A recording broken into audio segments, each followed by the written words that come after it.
Terima kasih masih di Sapa Indonesia Pagi bersama saya Mario Sarong. Saudara Menteri Sosial Saifullah Yusuf mengunjungi korban ledakan SMA Negeri 72 Jakarta yang masih dirawat di Rumah Sakit Islam Jakarta Cempaka Putih.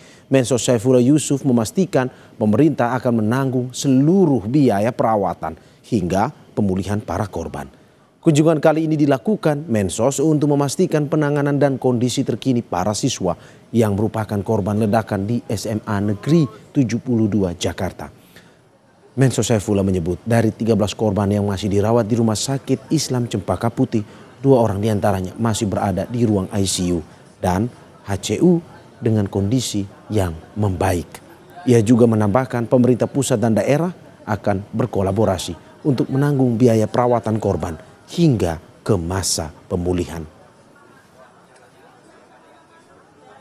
Kementerian Sosial memberikan dukungan-dukungan yang diperlukan setelah nanti dari rumah sakit ini, mulai dari rehabilitasinya, masa-masa pemulihannya, sampai nanti mungkin jika diperlukan dengan program-program pemberdayaan. Ya memang masih ngobrol ringan-ringan saja, tapi mereka sudah menceritakan sedikit tentang posisinya di mana pada saat itu dan apa yang mereka lakukan setelah itu, ya yang ringan-ringan saja.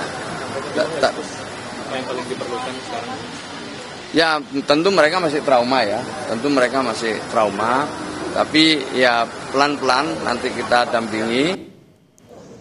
Sementara itu Komisioner KPAI Dia Puspitarini meminta agar anak yang berkonflik dengan hukum terkait kasus ledakan di SMA Negeri 72 Jakarta didampingi khusus oleh Asosiasi Psikologi Forensik.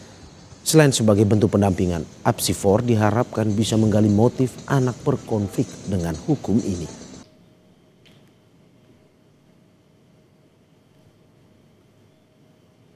Dan yang terpenting kalau apakah ini kaitannya dengan bullying juga mungkin ada ya, tapi masih didalami lebih lanjut. Yang jelas memang semuanya anak ini kami minta untuk didampingi Apsifor, Asosiasi Psikolog Forensik, agar mengetahui sampai ke detailnya kenapa motif anak ini melakukan demikian.